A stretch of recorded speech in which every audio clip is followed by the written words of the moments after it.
আমি ওরকম ছেলে না যে ছিনতাইয়ের মতো একটা জঘন্য কাজের সাথে জড়িত থাকবো। বাকি যারা আছে ওদের সাথে আমার কোনো সম্পর্ক নেই, ওদেরকে আমি চিনি না শুদ্ধ। হুট করে আমার বিরুদ্ধে এরকম একটা মিথ্যা নিউজ প্রচার করতেছে, যেটা সম্পর্কে আমি কিছু জানিও না। সম্প্রতি পেনোয়া নিউজে চলন্ত গাড়ি থেকে মোবাইল ছিনতাই চক্র শিরোনামে একটি প্রতিবেদন প্রচারিত হয়। প্রতিবেদনে ভুক্তভোগীদের বক্তব্যের প্রেক্ষিতে বাস টার্মিনাল থেকে রামু পর্যন্ত মহাসড়কে মোটরসাইকেল নিয়ে চলন্ত গাড়িতে ছিনতাই করা কয়েকজনের নাম উল্লেখ করা হয়। সেখানে মোর্শেদ হোসেন নাইম নামে এক যুবকের নামও উঠে আসে। প্রচারিত প্রতিবেদন নিয়ে আপত্তি জানিয়েছেন সংবাদে নাম আসা মোর্শেদ হোসেন নাইম।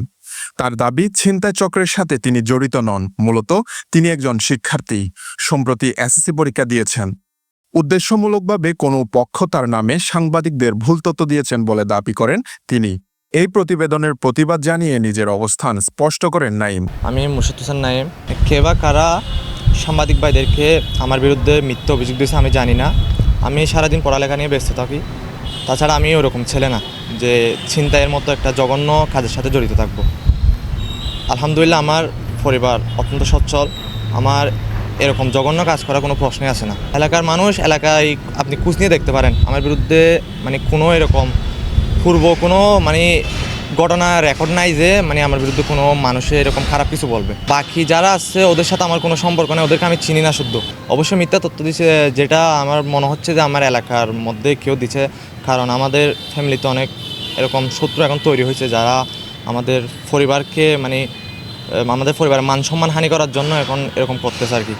নাইমের পক্ষ থেকে প্রচারিত সংবাদটি নিয়ে প্রতিবাদ জানানো হলেও পেনোয়ার প্রতিবেদকের দাবি, ভুক্তভোগীদের দেওয়ার তথ্যের ভিত্তিতে তিনি নাইমের নাম প্রতিবেদনে যুক্ত করেছেন।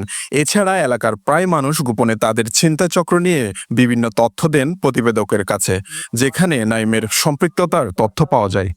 এদিকে চলন্ত গাড়িতে মোবাইল ছিনতাইয়ের প্রতিবেদনটি প্রচারিত হওয়ার পর অনেক ভুক্তভোগী পেনোয়া নিউজের সাথে যোগাযোগ করেছেন। তারা প্রতিবেদনের প্রশংসার পাশাপাশি আরও অনুসন্ধান করে পুরো চক্রের মুখোশ উন্মোচনের দাবি জানান।